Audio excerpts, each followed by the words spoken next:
Hello everybody, welcome back to my channel. If you're new here, my name is Stacey and this is a series called Let's Talk. In this series, we talk about a variety of topics with the intention to remove the stigma and create an open conversational space. Make sure you hit that subscribe button to become part of our community and hit the notification bell so that you don't miss a video.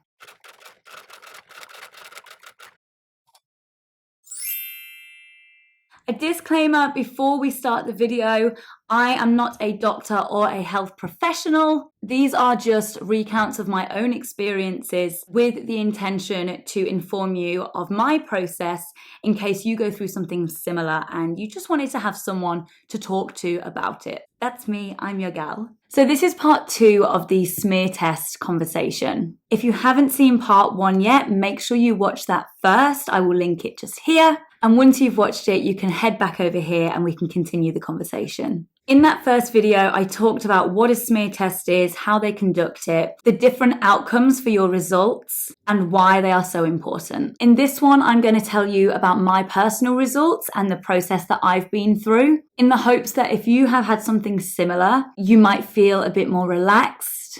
And you won't feel so alone if it's a process that has given you a bit of anxiety or a little bit of concern. So my first smear test was in 2020, and the result that I got was that I had to return in 1 year. This was because they found abnormal cells, but it wasn't type 16 and it wasn't type 18, which are the two main strands that lead to cervical cancer. They found evidence for me of HPV other. So the process to follow is to return in a year to check to see where we're at. Now, if you have HPV other, there is a 60% chance that it will clear up within 1 year and an 80% chance that it will clear up within 2. So I went back in 2021 and it still hadn't cleared up. So again, they sent me on my way and said, come back in a year and we will reassess. The purpose of going back is to check if your body has cleared the virus and also to check whether it has progressed into something that needs further attention. So in 2022, this was my third smear test and it had been 2 years since they'd found the abnormal cells. By this point, it still hadn't cleared up, so they referred me to the Women's Hospital for something called a colposcopy. Introducing some more words as if the last video didn't have enough jargon for you. I hadn't heard of a colposcopy before. I definitely had some questions. I think that's part of the reason I wanted to make this video as well, was because I didn't know what it was. I wish I'd got taught about it, whether that was through school or through a friend or through somebody else that might have had one. I think because women are so hesitant to be open about their smear test experiences, it does lead to a bit of a lack of understanding in terms of what those next steps are. So I'm here to tell you what a colposcopy is. It's very similar to a smear test in that they will use a speculum to get a better look inside the cervix. They also use something called a colposcope, which is like a little magnifying glass at the other end of the speculum. And it has a light and what looks like a pair of binoculars on the other end so that your gynecologist or your doctor can get a magnified look at what's going on with your cells. They then coated my cervix with a fluid which changes colour if abnormal cells are present. And for me, she was kind of giving me a live commentary of what was going on. She was like, nothing yet, looking all good. And then she went, oh, hang on, we've got some colour change. So what happens if there is a change in the colour of that fluid? What that means is that there is something that needs to be investigated further and they need to take a sample of that to send off to the incredibly smart people that deal with biopsies. Now, a biopsy sounds a lot scarier than it is. All it is they are taking a tiny little sample of your cervix and they're sending it away to be tested, to be looked at, to make sure that it's not dangerous, malignant, or has potential to develop into something further. Now, when they take the biopsy, the best way that I can describe it is that it's like an elastic band snapping. It's that kind of sensation that you feel once they take the sample as well. It is likely that you will get cramping, which is similar to period pains.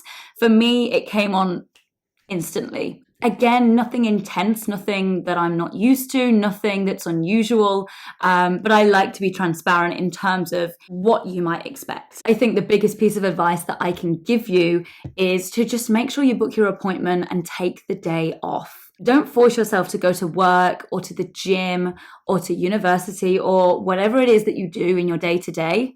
Just take the day to go home, relax, and take a minute. As women, we have to do these things as part of our routine health checkups. And these are the kinds of appointments that can save your life. So taking a day to just have some self-care after your appointment is okay. It's more than okay. It's encouraged. You might get a little bit of light bleeding after the procedure as well. Again, completely normal, just like if you have a smear test and you have some light bleeding after that. When your cervix is being poked and prodded and biopsied, if biopsied is a word, we're making it a word, then it's natural that there is going to be a little bit of light bleeding following on from that. I don't know if every hospital does this, but the women's hospital that I went to gave me a biscuit and a drink afterwards, which I thought was really sweet. But maybe take a little snack with you so that afterwards you can replace some of those sugars and replace some of that energy that might have been lost if there's a bit of adrenaline from your nervousness. So results, it will take around a week for you to get your results. Again, depending on where you live and the hospital that you went to and the country that you're from. In Australia, they say that it takes about a week. I remember mine taking slightly longer because the gynecologist was away and it delayed it. So I just went to my doctor and asked them to follow it up. And then within a few weeks, they had the results for me. Now, the results of my biopsy were that the abnormal cells were not dangerous. They were not malignant. They hadn't progressed into anything that required further investigation. So what does that mean in terms of my next steps? So I'm currently being monitored on a yearly basis, which means that I have to go for a smear test once a year. Now, the purpose of that is there's kind of two main reasons. The first one is to monitor that it's not developed into anything further. But the second reason is really focused around that early detection. So if those abnormal cells do develop into something that requires another closer look, then we've caught it early. By going every year, they're ensuring that if anything progresses, they're addressing it as soon as possible. Remember that early detection is key. Early detection is what saves lives. That is the main thing that I want you to take from these videos, is the importance of that early detection, not just from your smear tests, but if you do end up getting a colposcopy, it's really important that you catch it in those early stages because it reduces the likelihood of it progressing into a type 16 or 18 cervical cancer. I hope that these two videos have been useful for you and given you a bit more information in terms of what that process can look like, from booking your first smear test to getting your results to the next steps moving forward. Whether you have to return in 1 year or 5 years or be sent for further investigation, it's all to help you and to keep you alive and healthy. I hope you've gained an understanding of why these appointments are so important. And if you can share this with the women in your lives, share it on your social media, it might just be a kind of reassurance that someone's looking for if they are a bit hesitant to book that first smear test or to book their colposcopy. If you have any questions or you want to clarify anything, please feel free to pop a comment in that comment box to keep the conversation open and flowing. Or if you're more comfortable sending me a personal message through my inbox, then you are more than welcome to do that too. I want to thank you again for supporting me in these videos and supporting me in sharing the message of women's health and, in this particular instance, the importance of smear tests. Please do share these videos, because if we can keep the conversation going, then you might be the reason that somebody finally books their smear test, which essentially means you could save someone's life. Thank you so much for joining me. Once again, make sure you hit that subscribe button. I've got a lot of videos planned for the Let's Talk series, and I'm really excited to delve into some more conversations with you. Thank you so much, and I will see you in the next one.